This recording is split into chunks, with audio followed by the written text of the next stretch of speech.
Kembali belajar bersama Bu An. Patut kita bersyukur kepada Tuhan anak-anak, karena pada kesempatan kali ini kita bisa bertemu dalam pembelajaran matematika.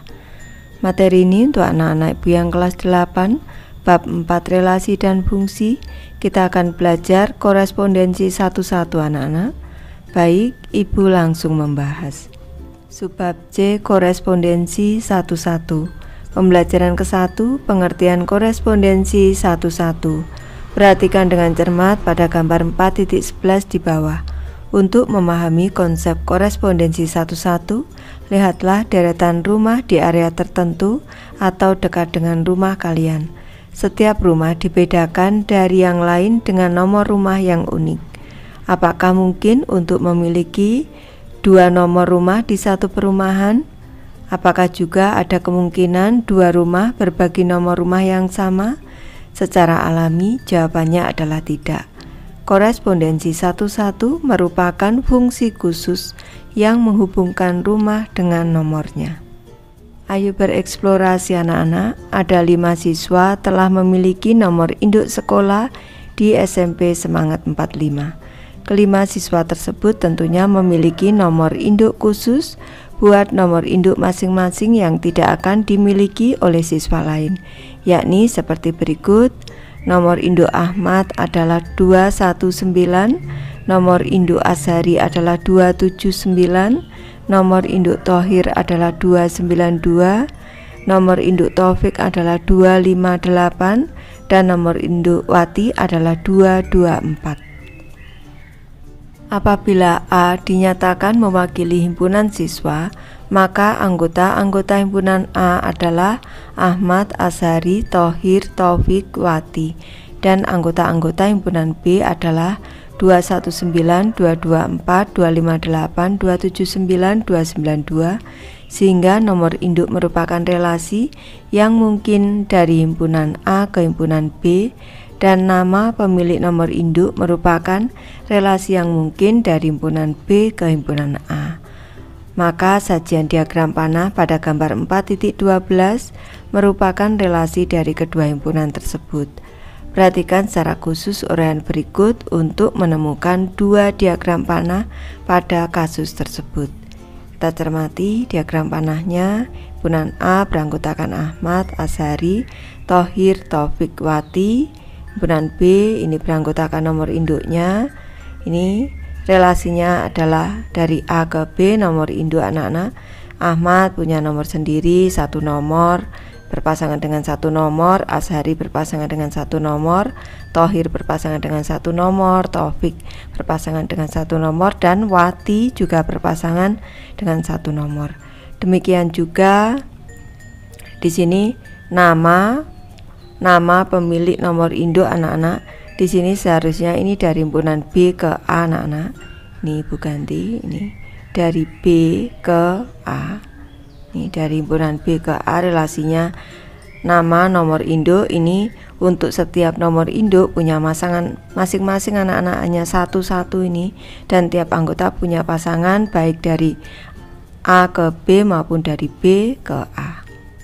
Berdasarkan gambar 4.12a menunjukkan bahwa setiap elemen A memiliki satu pasangan dengan setiap anggota B, sehingga nomor induk merupakan relasi dari himpunan A ke B yang dapat disebut juga sebagai fungsi atau pemetaan. Semua elemen himpunan B dapat disebut sebagai pemetaan atau bayangan dari elemen himpunan A dan dipasangkan dengan tepat satu oleh anggota himpunan A. Sedangkan yang terjadi pada gambar 4.12b merupakan kebalikannya. Pemetaan dua arah seperti yang ditunjukkan pada gambar 4.12 dapat juga disebut sebagai fungsi satu-satu. Pengertiannya, korespondensi satu-satu adalah fungsi khusus yang memasangkan tepat satu untuk setiap anggota daerah asal maupun daerah kawan. Dengan kata lain, dapat dikatakan bahwa setiap anggota dari daerah asal maupun dari daerah kawan hanya mempunyai satu pasang atau satu pasangan anak-anak maksudnya. Contoh 4.12, apabila diketahui himpunan-himpunan berikut, maka Tentukan yang termasuk korespondensi 11, jelaskan. Yang ke-1, himpunan P beranggotakan 1, 2, 3, 4 dan himpunan Q beranggotakan A, B, C, D. Yang kedua, himpunan R beranggotakan X, Y, Z dan himpunan S beranggotakan 5, 6. Alternatif penyelesaiannya di sini diketahui anggota himpunan P adalah 1, 2, 3, 4 dan anggota himpunan Q adalah A, B, C, D, sehingga banyak anggota keduanya dapat ditulis dengan NP sama dengan anggotanya jumlahnya 4, ini Bu coret jadi 4, dan NQ jumlah anggota Q ada 4. Ini sama-sama 4 anak-anak. Jadi banyak anggota keduanya sama sehingga dapat dinotasikan NP sama dengan NQ. Dengan demikian himpunan P dan himpunan Q merupakan korespondensi 11. Selanjutnya yang kedua, diketahui himpunan R beranggotakan X, Y, Z dan himpunan S beranggotakan 5, 6, sehingga banyak anggota keduanya dapat ditulis NR sama dengan 3 dan NS sama dengan 2. Jadi banyak anggota keduanya tidak sama sehingga NR tidak sama dengan NS. Dengan demikian himpunan R dan S bukan merupakan korespondensi 11. Ayo berpikir kritis anak-anak. Menurut Sulastri, perbedaan antara relasi, fungsi, dan korespondensi 11 adalah setiap relasi tidak selalu dapat disebut sebagai fungsi dan korespondensi 11. Setiap relasi tidak selalu dapat disebut sebagai korespondensi 11, tetapi pasti dapat disebut sebagai relasi. Dan setiap korespondensi 11 pasti selalu dapat disebut sebagai relasi dan fungsi. Sedangkan Rudi tidak setuju dengan pendapat Sulastri karena Rudi punya pendapat lain tentang perbedaan antara relasi, fungsi, dan korespondensi 11, yaitu korespondensi 11 dapat disebut sebagai himpunan bagian dari fungsi dan relasi. Begitu juga fungsi dapat disebut sebagai himpunan bagian dari relasi. Setujukah kalian dengan pendapat Rudi? Jelaskan. Ataukah kalian justru setuju dengan pendapat Sulastri? Jelaskan. Baik, Ibu memberi alternatif jawaban. Sebelumnya Ibu jelaskan di sebelah kanan. Korespondensi 11 merupakan suatu fungsi khusus anak-anak. Maka di sini dalam diagram Venn Ibu jelaskan korespondensi ini himpunan bagian dari fungsi. Selanjutnya fungsi ini merupakan suatu relasi yang khusus, maka fungsi ini juga merupakan himpunan bagian dari relasi. Jadi korespondensi 11 himpunan bagian dari fungsi, fungsi himpunan bagian dari relasi. Jadi kalau korespondensi 11 tentu dia ini merupakan fungsi dan juga relasi. Penjelasannya di bawah. Saya setuju dengan pendapat Rudi karena korespondensi 11 merupakan himpunan bagian dari fungsi dan relasi, dan fungsi merupakan himpunan bagian dari relasi. Lanjut ke materi ayo berpikir kreatif anak-anak. Diketahui himpunan K beranggotakan 1, 2, 3, 4 dan himpunan L beranggotakan A, B, C, D. Muhasana ini menemukan hubungan kedua himpunan tersebut yang dapat dikatakan sebagai korespondensi 11, yaitu 1A, 2B, 3C, 4D.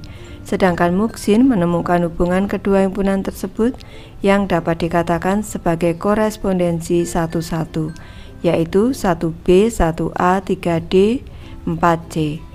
Kalau kalian, dapatkah kalian menemukan bentuk susunan himpunan pasangan berurutan yang berbeda? Temukan sebanyak mungkin susunan himpunan pasangan berurutan berbeda-beda. Baik, ini Ibu memberi alternatif jawaban anak-anak. Setiap kotak ini isinya 6. Di sini 6, Ibu bacakan satu persatu himpunan pasangan berurutannya. 1A, 2B, 3D, 4C. Ini berbeda dari yang 2 ini anak-anak. Ini sudah 1, 2. Selanjutnya 1B, 2A, 2C, 3D, 1A, 2C, 3B, 4D, 1A, 2C, 3D, 4B, 1C, 2A, 3B, 4D, 1C, 2A, 3D, 4B. Selanjutnya 1A, 2D, 3B, 4C, 1A, 2D, 3C, 4B, 1D, 2A, 3B, 4C, 1D, 2A, 3C, 4B, 1B, 2C, 3A, 4D, 1B, 2C, 3D, 4A. Ini 6 ditambah 2 sudah ada 14 anak-anak. Ini sudah ada 14 himpunan pasangan berurutan. Baik, Ibu lanjutkan. Selanjutnya himpunan pasangan berurutannya 1C, 2B, 3A, 4D, 1C, 2B, 3D, 4A, 1B, 2D, 3A, 4C, 1B, 2D, 3C, 4A, 1D, 2B, 3A, 4C, 1D, 2B, 3C, 4A. Selanjutnya 1C, 2D, 3A, 4B, 1C, 2D, 3B, 4A, 1D, 2C, 3A, 4B, 1D, 2C, 3B, 4A. Ini ada 10, 10 dan 14, jumlah seluruhnya ada 24 anak-anak. Ini Ibu memberi kunci dari mana angka 24 ini. Ini caranya, ini dengan n faktorial anak-anak tadi, anggotanya ada 4. Nih.